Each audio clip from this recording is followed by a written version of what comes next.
Hey there. Today we're going to talk about why delegation doesn't work and why everything keeps coming back to you. So imagine this, or probably remember this. Remember when this just happened. You delegate something to an employee, and a few hours later, they're back with a question, and you answer it. And off they go, and shortly they're back with another question. And you answer it, and they go about their business, and shortly they're back, and you get the idea. And eventually you think, man, it would have been faster if I'd have just done it myself. And you know what?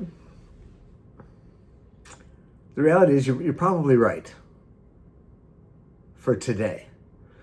But if you keep operating that way, 6 months from now, you're still going to be the one doing everything. Like the business is going to rely on you for all the decisions. And that's the delegation trap. That keeps you stuck as the bottleneck or in firefighting mode, whatever you want to call it. So today I want to talk about why delegation so often fails, how to delegate in a way that actually develops ownership. Ready? Let's dive in. So what we see often, and we probably learned this somewhere along the way from a different boss or parents, but we delegate tasks instead of the outcome, right? We say, hey, go do this thing, like go call this customer, go finish this proposal, take care of this thing. Those are tasks.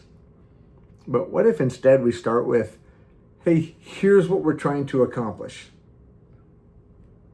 This is the outcome we're after, and this is why it matters. Let's think of an example. Say we've got a customer, Mrs. Smith, and Mrs. Smith had a poor customer experience. Now, I could tell someone, hey, call Mrs. Smith. And so, like a good team member, off they go. They call. She doesn't answer. Task completed. So they think. But you wouldn't think the task was completed. You wouldn't. So instead, we have to change how we delegate. So instead of, hey, call Mrs. Smith, we'd say something like, Mrs. Smith had a bad experience with us. I want her to feel heard. I want to understand what happened and ultimately repair that relationship. And I want you to own that. Now we've delegated an outcome. I'm reminded of a tool we teach called Commander's Intent. And this is a concept from the military. Commander's Intent. And the idea is simple. A plan tells us what we're going to do. But Commander's Intent tells what we're trying to accomplish. So the reason this matters is because circumstances change. Plans change, customers change, customer responses change. Problems happen. And when they do, we need to know how to adjust. If your people only know the plan, then they're going to need you whenever the plan stops working. If they understand the intent, they can adjust the plan while continuing toward the objective.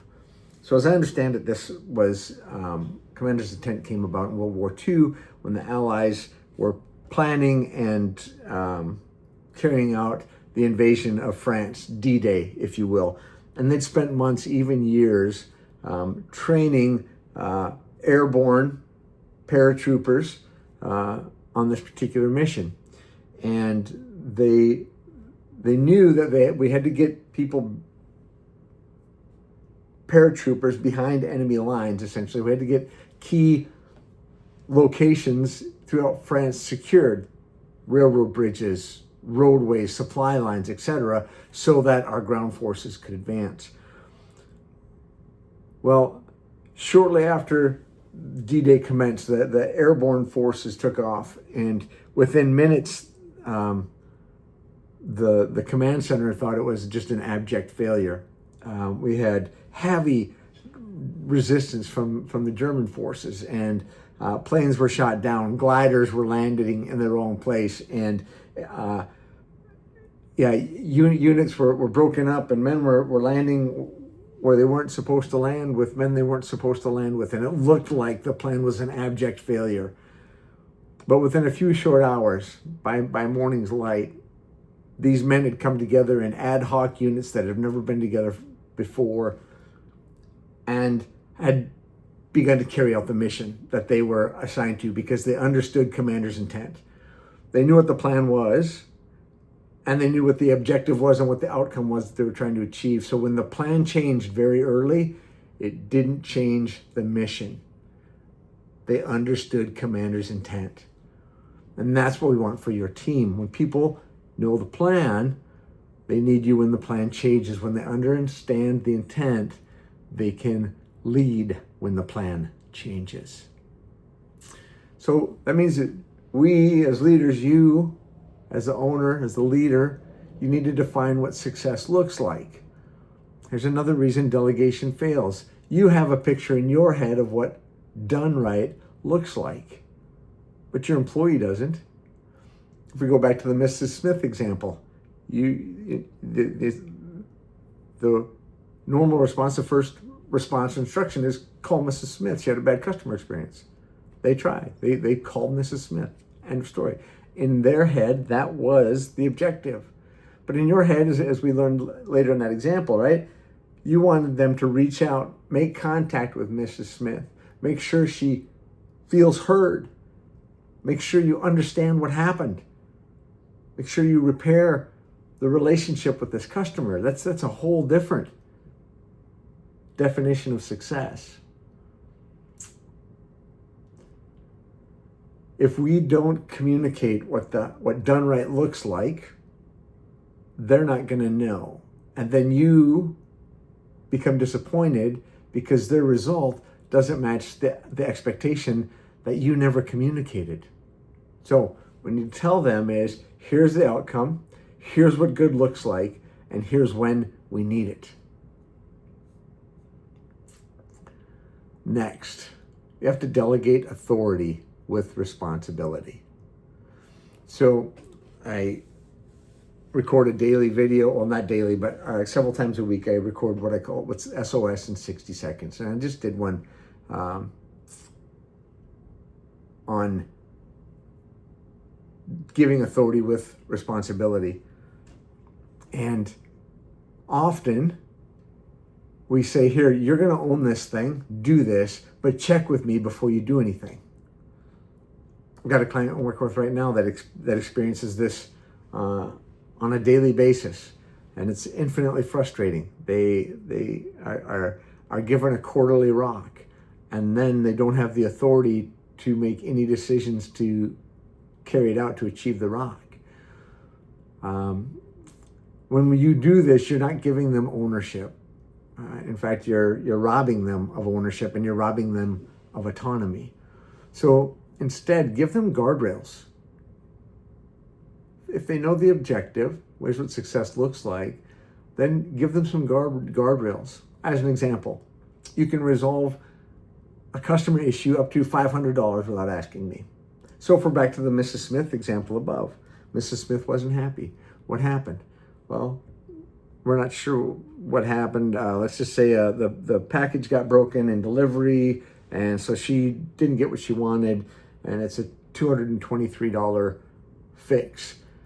Well, if you've given your team permission to fix a customer issue up to $500, they don't have to ask you about that $223 fix for Mrs. Smith.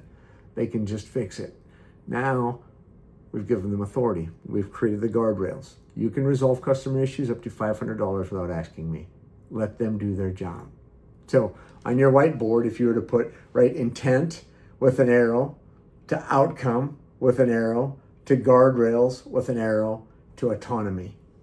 This would be a good reminder for you and your team how this needs to work.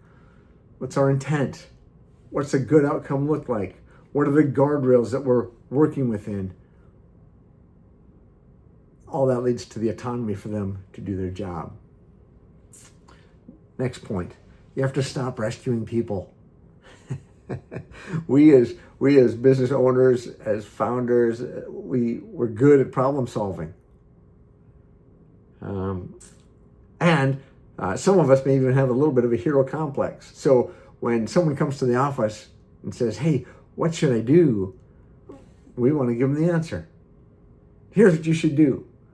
Well, I would challenge you. Instead, start asking better questions. When they come to you with a problem, ask them, what do you think we should do? What options have you considered? Which of those options would you choose and why? So now we're not refusing to help. We're developing judgment. We're helping them grow into the leader that we want them to be. And the more judgment that your people develop, the fewer decisions eventually come back to you. Here's my challenge for you.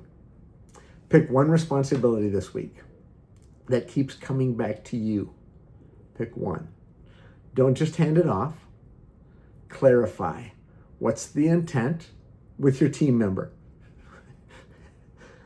Clarify for them. What's the intent? What does a good outcome look like?